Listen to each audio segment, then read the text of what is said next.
I'm watching this game, Oklahoma City Thunder against Boston Celtics. A lot of people are thinking that this will be the preview of the NBA Finals. I don't think there's a team in the NBA that can beat OKC in a 7 game series. I don't see it happening. Um, the team is too poised. They don't even have their best player tonight. And I also understand that from the Boston Celtics perspective, they don't have Kristaps Porzingis. But Boston has learned how to play without him. He's always injured.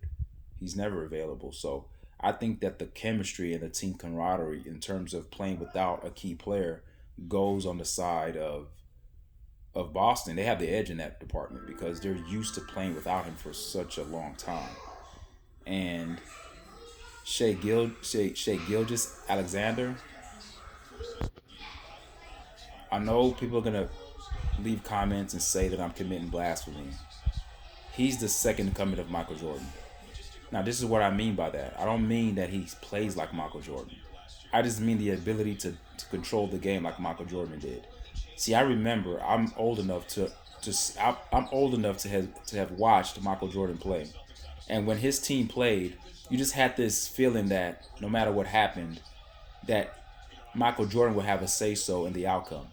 And usually, if he had a say so in the outcome would usually mean a win for the Chicago Bulls. That's the same feeling I get when I watch OKC. It doesn't matter what kind of defense you throw at Shea Gilgis Alexander. He's always composed. He gets to where he wants. That's what Jordan did. Yes, I understand everybody wants to compare Kobe to Jordan. I'm not talking about stylistically. I'm talking about in terms of controlling the game. Um, and the complementary pieces around Shea Gilgis Alexander is perfect for him. He has enough shooters on his team. He has defenders, a bunch of 3-and-D guys surround him. He's surrounded by that. Harkenstein, I think that's his name. Harkenstein, I think that's his name. He's a defender as well. They have the other tall guy on their team. Um, I'm not good with names, but you know, Holmgren, another tall guy on their team. So they can go double tower on you. So they match up very well with Cleveland Cavaliers, but I still see OKC winning the NBA Finals, barring some freak injury that happens to Shea Gilgis Alexander.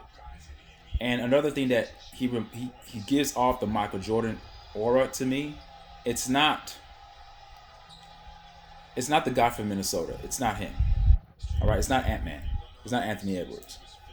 Anthony Edwards is more has a more magnetic personality. He's more out there. He he's more probably has a little bit more charisma. But when I'm looking at Shea Gilgis Alexander, he's a silent assassin. He doesn't do too much talking. He does not rah rah. He doesn't have all this extra stuff that he does.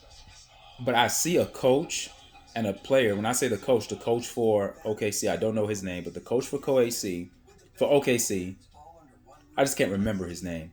The coach for OKC and Shea Gilgis Alexander they're on the same accord. They are on the same emotional string, meaning that they never panic. If you watch, I watch and I read body language very well. The coach for OKC, he's the same way whether they're up 20 or down 20. He never panics. And when I look at Shea Gilgis Alexander's face, same thing. There's a silent confidence that team has that you can't measure. They don't panic. The reason why they don't panic because their confidence meter is so high that it doesn't matter what the circumstances are. They believe in their heart of hearts they can beat you. I watched this game tonight, and they played it in Boston. There were plenty of times that Boston went on their runs, and Boston would do phenomenal things. Now I look at the score, and I'm like, wow, Boston's still down. No matter what Boston did, OKC had an answer. And we know basketball is a game of runs. Every team's going to have their opportunity to make their runs. We understand that. But when you're playing on the road, and OKC is an excellent road team, which is another marking or making of a championship caliber team because when you're able to win on the road, it means that you can win anywhere. And this game is 118 to 112. Wasn't really as close as that score indicates. OKC handled this game from beginning to end. I'm telling you guys this. You guys may think that I'm being prisoner of the moment. Yes, we understand LeBron has the accolades. Moving forward, if this guy remains healthy, Shea Gilgis Alexander, he's going to be the face of the NBA. And I know he's a Canadian. He's going to be the face of the NBA. Why do I say that? Because his game is silky smooth. He doesn't exert too much effort. He does wow you with certain moves that he does. And he has the frame, he's lean, he's long. It's him. It's not Tatum. It's not Anthony Edwards. It may be Wemby because of his freakish height. But in terms of production, no. It's this guy. It's Shea Gilgeous. He literally does whatever he wants whenever he does whatever he wants. Look, Boston has excellent defenders. They threw multiple defenders at him. Nothing mattered. Now, I understand players getting their numbers, but he was efficient tonight. And this is not the only night that he's done that. He was 11 for 20, and he went to the line. So either way, he's a double-edged sword. He doesn't have to shoot a lot of shots to get his normal numbers. He had 34 points today, 7 assists, 5 rebounds. He was 11-20 from the field, and he was 10-for-11 from the free throw line. So he doesn't have to shoot 30 shots or 40 shots to get his numbers. He's aggressive enough to get contact and to go to the line. He's very skilled at that. Listen to what I'm telling you guys. Shea Gilgeous is a second coming of Michael Jordan. As a matter of fact, I'm not going to say Michael Jordan's name because you guys get aggressively angry because you guys worship Michael Jordan. I watched Michael Jordan play.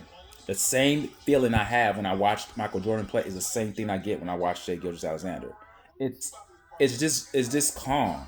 He's just okay. All right, I got it. No big deal. Just another day in the office.